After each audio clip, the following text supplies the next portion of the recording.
So what do you think, it sounds like if you were to give people like some of the main things, you know, the main interventions they can do to help improve their sleep.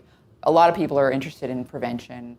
A lot of people listening and watching are really interested, including myself, in prevention. And it sounds like things that lower anxiety are obviously important for critical. Yeah, for improving sleep. Yeah, I think that the prescription I would have. Well, firstly, I think it's good to recognize sort of those 4 pillars of sleep. Yeah. That, you know, depth, duration, continuity, regularity. But I think there are 5 actionable things that people could do tonight to start getting better sleep, and we've mentioned many of them. The first is darkness.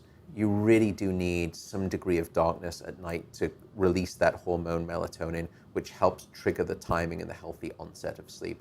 And you would say about maybe 4 hours before your bedtime, or what would you say? Yeah, I would say 3 to 4 hours is the time to start thinking about your light saturation exposure, certainly in the last hour before bed. And there are ways that you can do that. You can install software on your computer if you really have to look at it. But I would advise against that because I think computers cause and trigger anxiety. I think, in fact, if anything, my estimation right now is that the blue light from those screens is detrimental. I think the evidence is favoring a blockade of melatonin and a reduction in REM sleep. They did this great study. They took people with an iPad, 1 hour of iPad reading versus 1 hour of book reading. iPad reading dropped or blunted melatonin by over 20%. The peak of melatonin didn't arrive until 3 hours later. This is 1 hour of iPad reading. They had less REM sleep, and they were reading like they were reading just a book under dim light versus reading the same book on an iPad. When they woke up the next morning, the people who'd read the iPad felt more unrefreshed. They subjectively knew that they had not slept as well. What was interesting is that when they stopped the iPad reading, there was a washout effect. That there was a blast radius of reading the iPad, and it continued into subsequent nights, even though they'd stopped reading the iPad. So I think light is a feature, but I also think part of the problem with computers and iPads and iPhones, and I don't mean to sound like a prude about this, but they do trigger anxiety. Yeah. They are what I would describe as anxiogenic pieces of hardware. Yeah.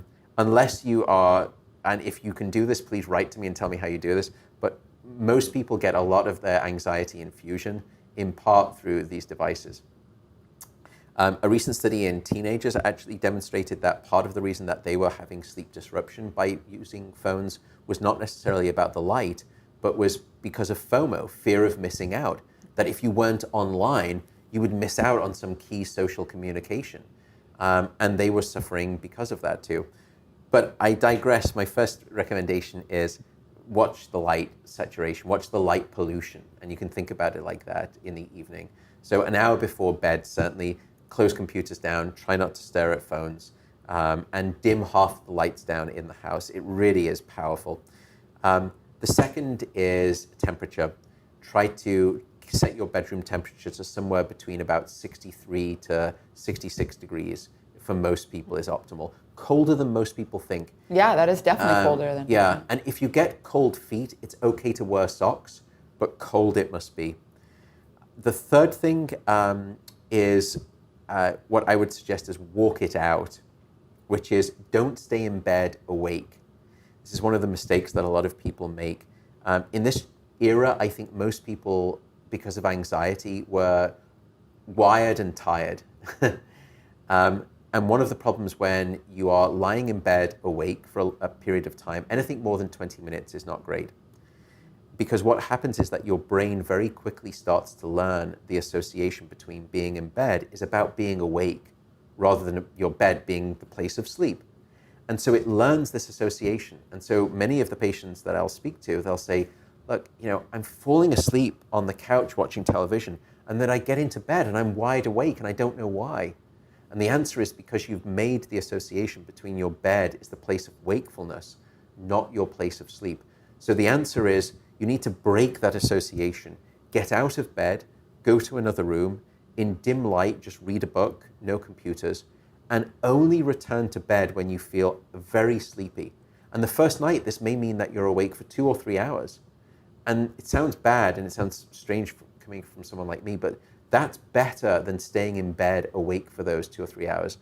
And over time, gradually, by only returning bed when you're sleepy, your brain will relearn the association that it once had when you were a child, and you can relearn it, which is that your bed is a place of deep sleep and sound sleep. So that's the next thing. I think the final two things we've touched upon a little bit, which is alcohol and caffeine. Caffeine, many people know, keeps them awake. It's a stimulant. It's what we call a psychoactive stimulant. It's the only psychoactive stimulant, by the way, that we readily give to our children in an unregularized, free way, which I think is a problem. Caffeine has several problems with it. Firstly, because of it being a stimulant, it can keep you awake, and it makes it harder for you to fall asleep.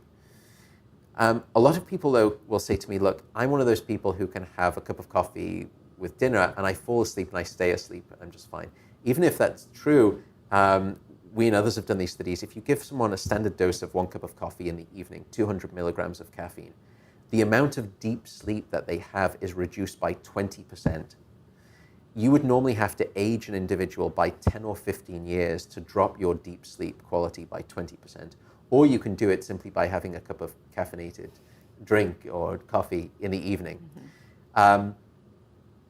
So caffeine is a problem. The other problem with caffeine is its duration of action. Caffeine has a half-life of about 6 or 7 hours, and a half-life simply means the amount of time it takes for 50% of the drug to still be in your system or 50% of it to be cleared. Caffeine has a quarter life of about 12 hours. In other words, if you have a cup of coffee at noon, quarter of that caffeine is still circulating in your brain at midnight. So if you have a cup of coffee at noon, it's the equivalent of getting into bed at midnight, and just before you turn out the lights, you swig a quarter of a cup of Starbucks and you hope for a good night of sleep. You know, it's probably not going to happen. So the advice would be try to cut caffeine off around about midday if you can. And even if you're someone who, can fall asleep fine, stay asleep, you should just know that caffeine can still impact your sleep. It's what usually creates the vicious cycle, by the way, that those people will wake up the next day, they feel unrefreshed and unrestored by their sleep. They don't remember waking up, so they don't think it's the cup of coffee. But now they start reaching for 2 cups of coffee in the morning rather than 1. They've got now more caffeine in the system. The next night they have even less deep sleep. The next morning they wake up even less refreshed. And now they drink more caffeine, self-fulfilling prophecy. Right. Final one is alcohol. Alcohol is probably the most misunderstood sleep aid or sleep drug. It's what most people usually reach for when over-the-counter medications have failed. Alcohol is a sedative. It's a class of drugs that we call as sedatives, and sedation is not sleep. So when you drink alcohol, what you're doing is sedating your cortex. You're just knocking yourself out, and that's why you think that you fall asleep faster. There are 2 other problems with alcohol. Firstly, alcohol will litter your sleep with many more awakenings throughout the night. And in fact, some people can even see this on their sleep trackers, even though they're not necessarily as accurate as as my sleep laboratory would be. Even with that less accurate measure, you can still see the impact of alcohol in sleep. So it litters your sleep with awakenings, fragmenting your sleep. So this comes back to the third of the 4 pillars of good sleep, which is continuity. It takes away your continuous sleep and it makes it fragmented. The final part of alcohol is that it's one of the best chemicals that we know for suppressing REM sleep alongside marijuana. Now, by the way, I should say that's THC specific. If you look at CBD, the evidence seems to be less clear. CBD actually doesn't seem to be as detrimental to your sleep as THC. If anything... Yeah, because there a lot of people, I mean, again, this is just anecdotal talk about how marijuana improves their sleep. Yes, yeah. So marijuana, and again, we have to separate sort of the active from the inactive component. THC, tetrahydrocannabinol, is the active component, and CBD is the sort of the non-hallucinogenic component. But they're both in if people are taking the whole plant. Typically, exactly. Now, with strains and drops that you can buy, you can separate those out. You can play around with the ratios, and you can get very low THC to very high CBD. THC does tend to decrease the time it takes you to fall asleep, but it tends to make you sometimes wake up more throughout the night, but it certainly does seem to block REM sleep. One of the other problems with THC dosing of sleep is that you become dependent on that for sleep.